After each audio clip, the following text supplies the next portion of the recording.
So that's from Castle It Goes On, and that video is available on their website, as well as others that help you introduce this topic to other faculty if you're someone that has to go back and present, or parents. And they alluded to this definition almost very intrinsically naturally, I think. But this is Castle's definition of social emotional learning. And I think they've done a great job of defining something that's so large.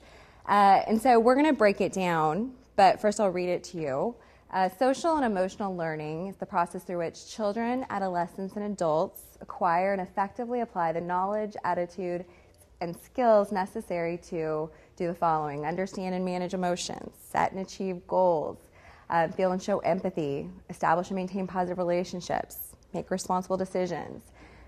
There's some important parts to that. The first is where it talks about it being a process. It is not a program or curriculum. So we'll never be able to just purchase Mind Up or one thing and be done. So it won't be about the counselor coming in once a month and doing a lesson. It has to be an ongoing process. The second part is that they included children, adolescents, and adults. So it's not something that's ever done. We also, as adults, can't give to students what we don't have. So a lot of schools' best bet would be to start some of this mindset work amongst their staff first to make sure everyone has the skills that they need. And that can sound like, okay, well, they're educators. Most people should have these skills, otherwise they wouldn't be successful and have these jobs. But if we think about adults, we all still have conflict. We all still have social emotional things that we're working on. These are all important things. And if we think about it as a baby, I don't know if you've heard of Eric Jensen. He's a pretty famous educator, author, researcher. Eric Jensen's famous for his brain work and brain research. And he's been cited as saying when a baby comes into this world, they're born with 6 or fewer soft skills. That means everything else has to be explicitly taught. You're not born self-aware.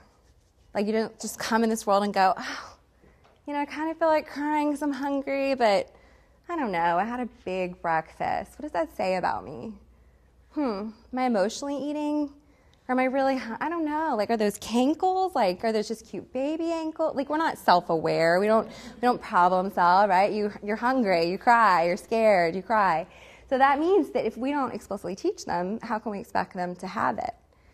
Or that'd be like reading. If we didn't actually identify underdeveloped skills or overdeveloped skills, it's the same thing. So maybe they even have it, but it's been incorrectly taught, or they have some missing skills. Castle's also put those social emotional skills into 5 core competencies. And those 5 are self-awareness, self-management, social awareness, relationship management, and decision-making.